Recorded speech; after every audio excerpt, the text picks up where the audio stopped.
யாழ் சமையல் அன்பு உள்ளங்களுக்கு இனிய இந்நேர வணக்கம். இன்றைக்கு நாங்கள் பருப்பு கறி வைக்க போகிறோம். வாங்கோ பார்ப்போம்.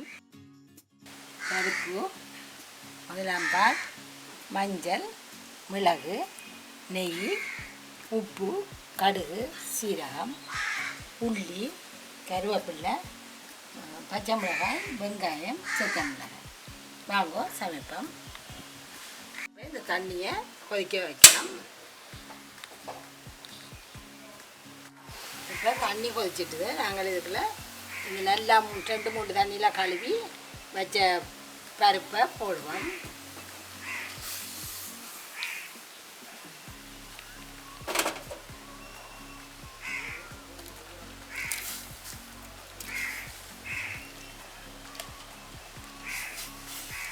இது தண்ணி கணக்க விட்டுறாதீங்கோ. விட்டத்தட்ட பருப்புண்ண மட்டத்துக்கே இருக்கணும். அல்லது பருப்பு அவியாது இதாக இருக்கும். இதுக்குள்ள இந்த மஞ்சள் தூளையும் போடுவோம். மஞ்சள் போட்டு இதில் கொஞ்சம் அரிவாசி உள்ளியை இதுக்குள்ளே போடுவோம். இதோட சேர்ந்து அவிய மிச்சத்தை மிளகு சீரகத்தோட குத்தி போடுவோம். அப்படியே மூடி விடுங்க. மூடி மெல்லிய நெருப்பில் விட்டிங்கன்னா பொங்கி ஒன்றும் படிக்காது. பாட்டில் அவியும். இப்போ இருக்கா திறந்து பார்ப்போம். இப்போ அந்த மெல்லிய நெருப்பில் என்னோடைய 10-15 நிமிஷமாக இப்படியே அடுப்பில் இருக்குது. இன்னும் புழுங்கிடல. இன்னும் கொஞ்சம் அவியட்டும். தண்ணி வத்தாது. மெல்லிய நெருப்பு தண்ணியை இப்போ தண்ணி வத்தாது. கிடக்கிற தண்ணியில் அப்படியே அவிஞ்சு கொண்டு நிற்கும்.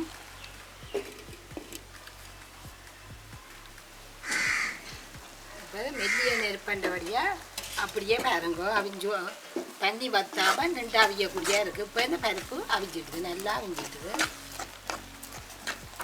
புளியலெல்லாம் அவிஞ்சு மசிடுது. இனி நாங்கள் இதுக்குள்ள வெங்காயம், பச்சை மிளகாய், கருவேப்பிலை போடுவோம்.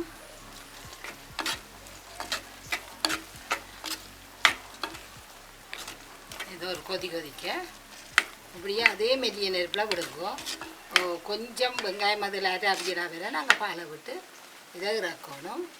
அதே நேரம் நாங்கள் இங்கால தாய்ச்சி வச்சு தாளிக்கிறதுக்கு ஆயத்தப்படுத்துவோம். இங்கால தாய்ச்சியை வச்சுட்டு தாளிக்க ஆயத்தப்படுத்துவோம். இப்போ நாங்கள் இதுக்குள்ள நெய் விட போகிறோம். ஒரு கொஞ்சம் நெய். அப்போ பருப்பு நல்ல வாசமாக இருக்கும். கொஞ்சம்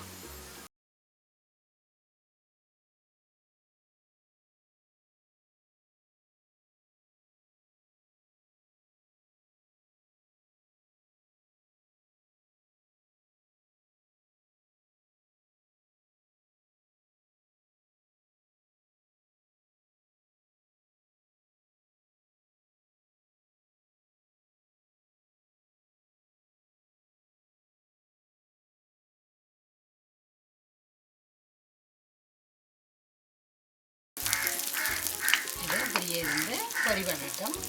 இதை கொஞ்சம் கூட்டலாம். நீங்கள் கருவேப்பிலை போடலாம். இதை போட்டுட்டு இப்படியே விடலாம். அதை அவிஞ்சு வெள்ளத்துக்கு இது தாலி கட்டுறோம். இதை நாங்கள் இங்கே அழுக்கிறப்போம். இங்கே அழுக்கிறது நல்லா பருப்பு நல்லா மாந்திது. அவிஞ்சு அவங்க நல்ல வரலாம் வந்துட்டு. அது நாங்கள் இதுக்குள்ள முதலாம்பால் பாலை விடுவோம். இதுக்குள்ள 1-2 பால் கலந்து இருக்குது. கொஞ்சம் தேங்காய் தான் இதுக்கு எடுத்த நாங்கள்.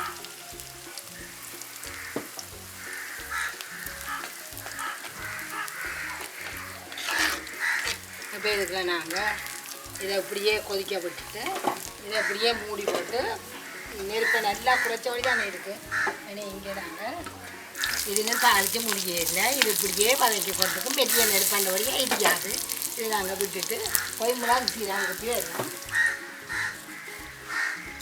கொஞ்சம் மிளகு, கொஞ்சம் சீரகம், இந்த இவ்வளோத்தையும் குத்தி கொண்டு வருவோம். இப்போ வந்து நாங்கள் இதில் உப்பு போட போகிறோம். உப்பு போடுறோம். கொஞ்சம் உப்பு போடுவோம். உப்பையும் போட்டுட்டு அதையும் கரையை இப்போ இந்த மிளகு சீரகம் குத்திட்டு வந்துட்டோம். இதை இதுக்குள்ளே போட போகிறோம். போட்டுட்டு இதை மூடிவிடுறோம். இப்போ சின்ன பிள்ளைகள் அவியல் இருக்கிறோன்னா நாங்கள் இந்த தாளிச்சதுகள் கொடுத்தவே இல்லை. தனியாக இதுக்குள்ளேயே நெய்ய விடலாம். கொஞ்சம் வயது போன ஆக்கலன்னு சொன்னால் அவையில் அந்த மணங்குடம் கொஞ்சம் கூட விரும்புகிறபடியாக அவைகளுக்கு நாங்கள் இதை தாளித்து போட்டு போடுவோம். சின்ன ஆக்கள் தான் நீங்கள் பருப்புக்கு தாளிக்கவே தேவையில்லை. நான் இதுக்குள்ளேயே 2 கரண்டி நெய்ய விடுங்கோ.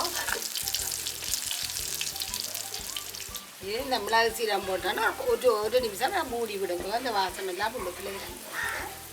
இப்போ இதை நாங்களே ஆஃப் பண்ணோம், நிப்பாட்ட போகிறோம். இந்த அடுப்பை அப்படியே சூட்டில் ஒரு கப் அப்படியே மெல்லமாக குறைச்சி கொண்டு வந்து அதை ஒரு சாடி ஆவிய இதை அப்படியே விட்டு விடுவோம். சரி, இதுக்குள்ள இந்த சீரகத்தை போடுங்க. சீரகத்தை போட்டோன்னா அடுப்பை நிப்பாட்டுக்கோ. அடுப்பை நிப்பாட்டிட்டு சீரகத்தை போட்டுட்டு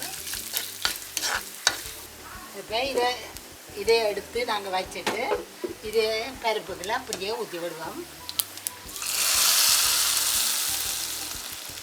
இந்த நெய் மணமும் எல்லாம் சேர்ந்து ஒரு நல்ல வாசமாக இருக்கும் பருப்பு. அப்படியே இதை கலந்து விடுக்கும்.